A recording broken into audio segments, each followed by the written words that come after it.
حامد میر صاحب سینئر صحافی تجزیہ کار ہمارے ساتھ موجود ہیں. نور خان ایئر بیس کے بارے میں بھارت نے بہت سی خبریں چلائی ہیں, راولپنڈی کے بارے میں بہت سی خبریں چلائی ہیں. مطلب ارنب گوسوامی تو ڈائریکٹلی حامد میر کا نام لے کے پوچھ رہے ہوتے ہیں, کہہ رہے ہوتے ہیں کہ بھائی یہ چھپا رہے ہیں چیزیں, پہلے فائر کر رہے تھے لوگوں کو, اب چھپا رہے ہیں چیزیں. تو حامد میر صاحب نے وہاں کا دورہ کیا اور انہی کی زبانی ان کا آنکھوں دیکھا حال ہم جانتے ہیں. میر صاحب آپ کچھ دیر کے لیے ہمارے ساتھ نہیں تھے, بٹ آپ بڑے امپورٹنٹ کام پہ تھے اور آپ گئے اور اپنی آنکھوں سے کیا دیکھا پلیز پوری دنیا سے شیئر کیجئے. جی بہت شکریہ عبداللہ صاحب. میں تھوڑی دیر پہلے اسٹوڈیو سے نکلا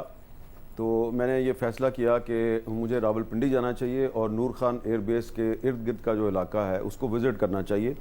وجہ یہ تھی کہ جو ارنب گوسوامی ہیں انڈیا کے ریپبلک ٹی وی کے وہ اینکر ہیں, تو انہوں نے دوبارہ جو ہے وہ میرا نام لے کے اور جیو ٹی وی کا نام لے کے یہ کہا جی کہ پاکستان میں جناب بہت پابندیاں ہیں اور جیو ٹی وی جو ہے اس پر رپورٹ صحیح نہیں ہو رہی, اور حامد میر جو ہے وہ یہ کہہ رہا ہے جی اتنا نقصان نہیں ہوا نور خان ایئر بیس پہ. اور پھر ارنب گوسوامی نے دعویٰ کیا کہ نور خان ایئر بیس بھسم ہو گیا اور پنڈی شہر بالکل تباہ و برباد ہو گیا. تو پھر میں نکلا جی یہاں سے اور فیض آباد کے راستے سے میں مری روڈ پہ گیا. مری روڈ سے پھر میں جو ایک راستہ اندر سے شہر کے اندر سے نور خان ایئر بیس کی طرف جاتا ہے, تو وہاں سے میں نور خان ایئر بیس کی طرف گیا اور پورا نور خان ایئر بیس جو ہے اس کو کراس کر کے پھر میں دوبارہ جو ہے وہ پرانا ایئرپورٹ روڈ جو ہے اس پہ گیا. وہاں سے پھر میں دوبارہ گھوم کے چکرالا اسکیم 3 کی طرف گیا, امار چوک سے گھوم کے واپس آیا, پھر نور خان ایئر بیس اور پرانا جو اسلام آباد ایئرپورٹ ہے اس کو دیکھا اور ایوری تھنگ واز نارمل, ہر چیز نارمل تھی, معمول کی ٹریفک چل رہی تھی. اٹیک ضرور کیا انڈیا نے کل رات کو, اٹیک ہوا, لوگ کہہ رہے تھے کہ واقعی اٹیک ہوا ہے, لیکن اس اٹیک سے جو تباہی ہوئی ہے وہ اس کا میگنیچیوڈ اتنا زیادہ نہیں ہے جو کہ انڈین میڈیا جو ہے وہ دکھا رہا ہے اور جھوٹ بول کے دکھا رہا ہے. اور وہاں پہ معمول کی ٹریفک چل رہی تھی, موٹر سائیکلیں چل رہی تھی, رکشے چل رہے تھے, ٹریفک آ جا رہے, کوئی مجھے وہاں پہ ناکہ بھی نظر نہیں آیا. جو ارنب گوسوامی نے کہا نا کہ پاکستانی میڈیا کو روک دیا گیا ہے, کوئی رپورٹ نہ کرو کوئی چیز,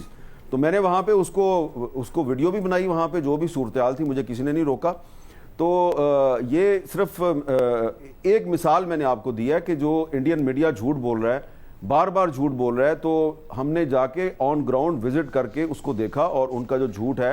اس کو ہم بے نقاب کر رہے ہیں. اور ایک دفعہ پھر میں آپ کے ذریعے ارنب گوسوامی صاحب جو ہیں ان کو بہت ہی عاجزانہ طریقے سے یہ درخواست کرتا ہوں, چیلنج نہیں کرتا, درخواست کرتا ہوں کہ بھائی جان آپ بار بار میرا نام لیتے ہیں, جیو نیوز کا نام لیتے ہیں, جھوٹ بولتے ہیں,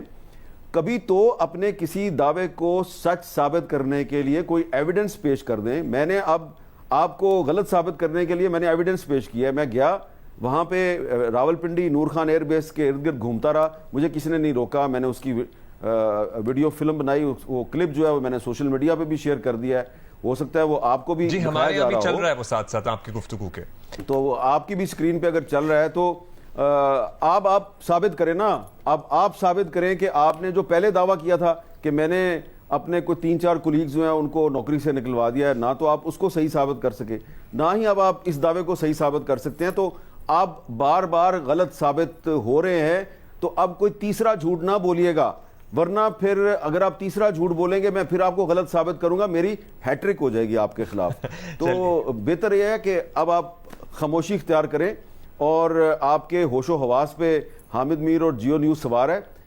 ریلیکس کریں اور جھوٹ کم بولیں. چلیں یہ تو آپ کا مشورہ پہنچ گیا. بات یہ ہے نا کہ وہ سچائی میں تو انٹرسٹڈ ہے ہی نہیں, بس انہوں نے جو ایک بیانیہ بنا لیا وہ بیانیہ بنا لیا, and that is all they wanted.